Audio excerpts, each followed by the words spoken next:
There are certain ground rules for happiness. என்னை பொறுத்த வரைக்கும் முதல்ல வந்து the first and foremost lower your expectations. உங்களோட எக்ஸ்பெக்டேஷன்ஸ்னால தான் உங்களோட ஹாப்பினஸ் பாதி நேரம் உங்ககிட்டேருந்து போயிடுது. எதிர்பார்ப்புகள் கம்மியாக இருக்க இருக்க நம்மளோட ஹார்ட் பிரேக்ஸும் நம்மளோட அப்செட் ஆகிற அந்த ஒரு விஷயமும் எல்லாமே கம்மியாயிடும். Humanly as it is not possible, எதிர்பார்க்காம இருக்க மாட்டோம். பட் ஆனால் எவ்வளோ கம்மியாக வச்சுக்க முடியுமோ அந்த அளவுக்கு கம்மியாக வச்சுக்கிட்டா சந்தோஷம் ரொம்பவே ஜாஸ்தியாக இருக்கும். Do what you love and love what you do அப்படின்னு வந்து சும்மா சொல்லலை.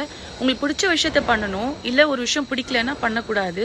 இல்லை பண்ணுற விஷயத்த நீங்கள் ரொம்பவே பிடிச்சி பண்ணணும். அது பிடிக்கலனாலும் பிடிக்க வச்சுக்கிறோம் அப்படிங்கிறது நம்மளோட மென்டாலிட்டி, மைண்ட் செட் தான். பட் வேண்டா வெறுப்பாக ஒரு விஷயத்த நீங்கள் பண்ணீங்க, அது எதுவாக இருந்தாலும் சரி, வேலையாக இருந்தாலும் சரி, பர்சனல் லைஃபாக இருந்தாலும் சரி, வேண்டா வெறுப்பாக பண்ணால் சந்தோஷம் கூட இருக்கவே இருக்காது.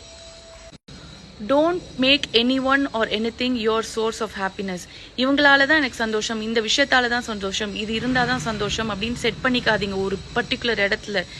அந்த பர்சனோ அந்த திங்கோ வென் இட் ஃபெயில்ஸ், உங்களோட சந்தோஷமும் it will fail.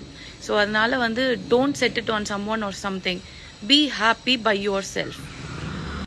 Completely avoid and ignore judgmental people. நீங்கள் இவ்வளோதான், இதுதான் உங்களால் இதுதான் முடியாது, உங்கள் கேரக்டரே மோசம், அப்படி இப்படின்னு கண்ணா பின்னான்னு மக்கள் உங்களை வெறுமை பார்த்துட்டு இல்லை ஒரு இன்ஸ்டன்ஸில் ஜட்மெண்டலாக ஃபீல் பண்ணாங்க அப்படின்னா அவாய்ட் பண்ணிடுங்க, இக்னோர் பண்ணிடுங்க, மண்டையில் ஏற்றிக்காதீங்க.